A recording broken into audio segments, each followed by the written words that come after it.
இது முக்கியமான நேரம், முக்கியமான சூழ்நிலை. சொல்லு, உங்க அம்மா செத்தப்ப நீ அழுதியா? என்னங்க கேள்வி இது? ஐயோ, நான் கேக்குறது சில நேரங்கள்ல கோயா மாதிரி தான் இருக்கும். ஆனா அதுல முக்கியமான விஷயம் இருக்கு. சொல்லு, உங்க அம்மா செத்தப்ப நீ அழுதியா? அழுதேன். எங்க? ஒரே தடவை. உங்க அம்மா செத்ததை நினைச்சு இப்ப அழு பாக்கலாம்.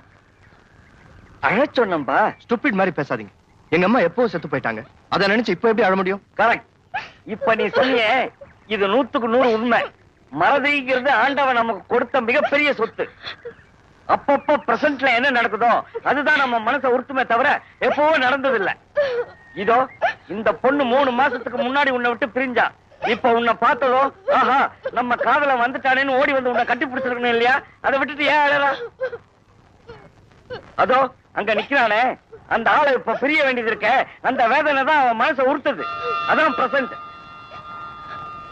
எப்போ பிரிஞ்ச உங்க அம்மாவை நினைச்சு உன்னால அழ முடியல. ஆனா இப்ப பிரிய போற அவனை நினைச்சு இவ அழுதுகிட்டு இருக்கா. இதுல எது பெரிய துக்கம்னு நீயே முடிவு பண்ணிக்க.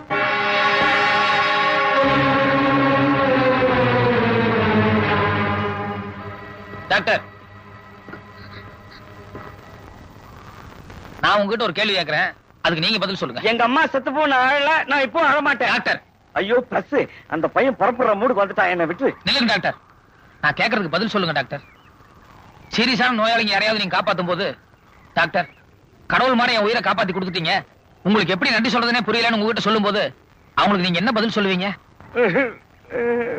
சொல்லுங்க டாக்டர், என்ன பதில் சொல்லுவீங்க? இதுல என்ன இருக்கு? ஒரு டாக்டரா என் டியூட்டியை செஞ்சேன்னு சொல்லுவேன். கரெக்ட். அந்த பொண்ணு அடிபட்டு அனாதையா பீச்ல கிடந்தது. அது ஒரு மனிதாபிமானத்தோட ஆஸ்பத்திரியில சேர்த்து பாருங்க, அது என்னுடைய டியூட்டி. ஒரு டாக்டரா அதோட உயிரை காப்பாத்துறீங்க பாருங்க, அது உங்க டியூட்டி. இப்ப நம்ம 2 பேர் டியூட்டியுமே முடிஞ்சிருச்சு. அப்படி இல்ல இல்ல டாக்டர், நம்ம டியூட்டி முடிஞ்சிருச்சு, இனிமே எதுவும் பேசாதீங்க. லவ் இஸ் கிரேட்னு சொல்லுவாங்க. அதனாலதான் அவங்க 2 பேரும் சாவ சிந்திச்சு கூட மறுபடியும் பொழைச்சு வந்திருக்காங்க. அவங்க 2 பேரும் சேர்ந்து வாழணுங்கிறது ஆண்டவ அனுகிரகம். அதை நாம் நிறைவேற்றி வைப்போம்.